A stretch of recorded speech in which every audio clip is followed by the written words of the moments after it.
Does my camera have enough megapixels? That's a question I get asked quite often.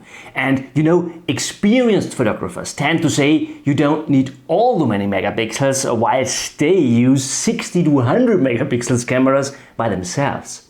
So I wanted to know it exactly, and so I took my calculator and I got the result I really didn't expect. How many megapixels do you really need? And where's the point where you really need a better camera?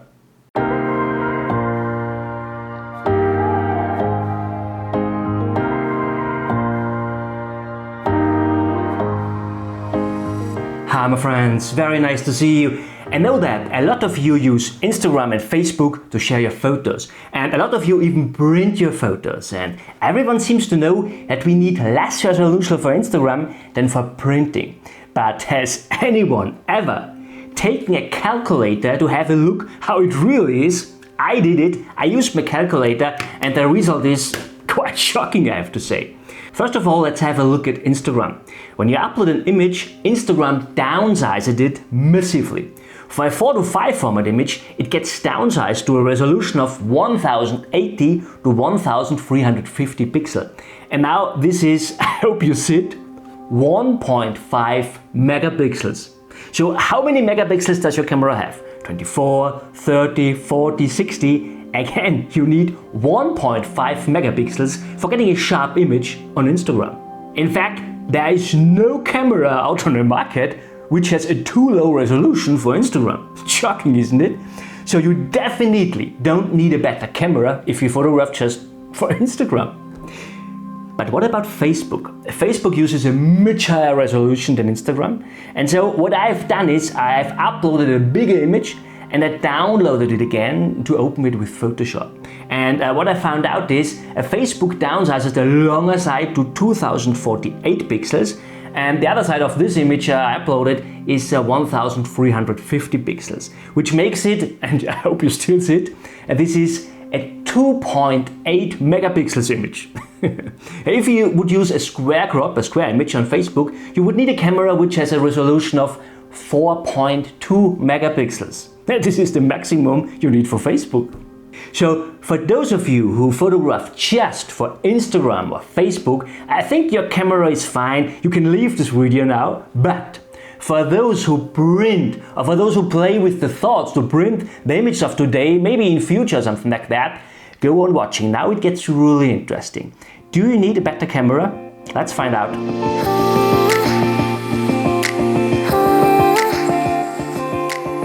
Well, even a phone camera is enough for Instagram and Facebook. But what about printing? You know, I'm a landscape photographer and I print my best images on fine art paper, on A3 and A2, and canvas even up to AO.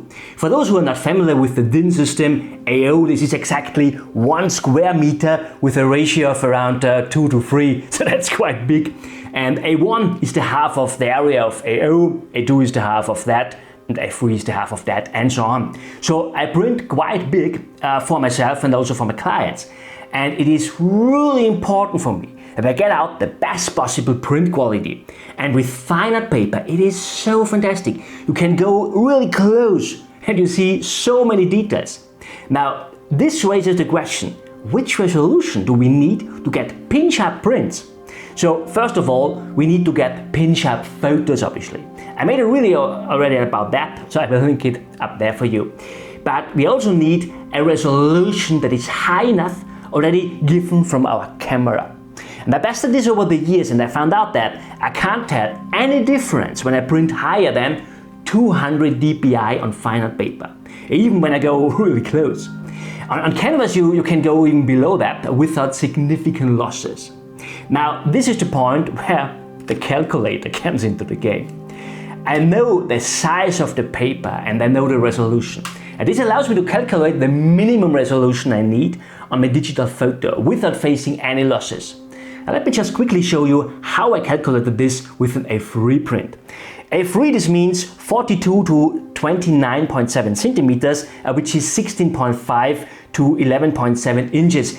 Again, we need 200 dots per inch, and 16.5 inches multiplied by 200 dpi is 3,300 dots horizontal. And at the vertical side, 11.7 inches multiplied with 200 dpi is 2340 dots vertical. Now we have the number of the horizontal and the vertical pixels we need. And when we multiply the horizontal with the vertical pixels, we get the megapixels obviously, which our camera should offer. And when we multiply that, and I hope you still see it, ready for the shock? For an A3 print, we need 7.7 megapixels. Unbelievable, isn't it? 7.7 megapixels for a print like this. And I calculated this also for an A2 print and even for A1. And I would recommend stay sitting on your seats. A2, for an A2 print, we need 15.4 megapixels. And I would even say 15 is okay.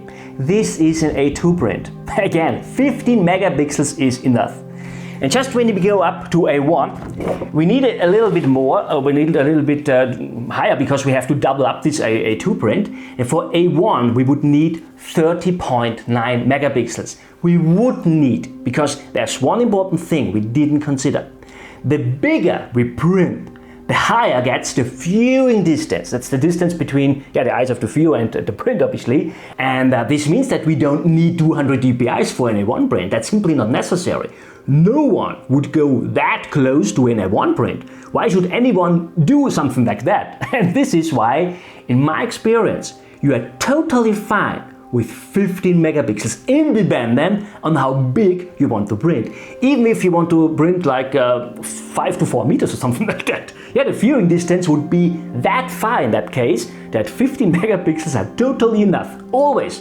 So if your camera is able to shoot with a resolution of 15 megapixels minimum, you don't need a new camera, right? Leave me a comment below how many megapixels your camera has. Oh, and one more thing. We should not be too fast here. Maybe we need anyway a new camera. And there's one more thing we haven't considered yet. But before I will tell you about that, my friends, if you like this video, please give me a thumb up. You know it helps me, it helps the algorithm, and it helps also other photographers out there to find this video better on YouTube. Thank you therefore.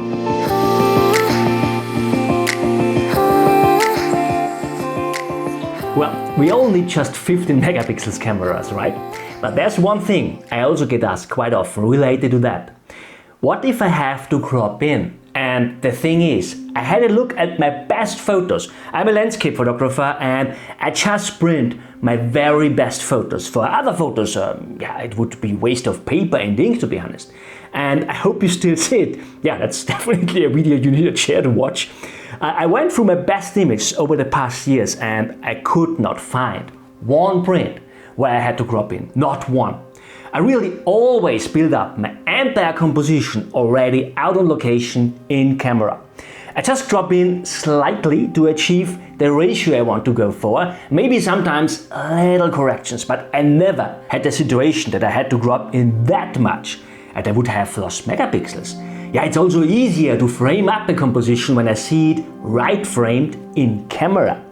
Now, for the case that you think something like, but I have to crop in, I just can say from my experience on my workshop, if this should be the case for you, that you have to crop in nearly always or something like that, in this case, you probably don't use your full potential when it comes down to build up a composition. Or let's say it in other words, in this case, I think that you are actually better, but you don't use that skill out on location. You use it afterwards in post-processing, but I have to say, it would be much better, or it would lead into much better results if you would do this already out on location, this fine-tuning process. Because in so many cases it is necessary to change the perspective a tiny bit, to go a little bit higher, to go a little bit lower, left or right, to get a better composition. And this is simply not possible afterwards in Lightroom.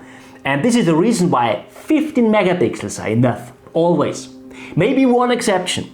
For high-resolution magazines, the viewer distance is closer and that the resolution is higher, obviously. And for this case, I would say you would come away with a 30 megapixels camera. But for each other case, 15 megapixels is totally enough. And by the way, back to cropping, we should be careful here. We're talking about landscape photography. In other genres, wildlife photography, reportage, street photography, for instance, or something like that, the game is totally different.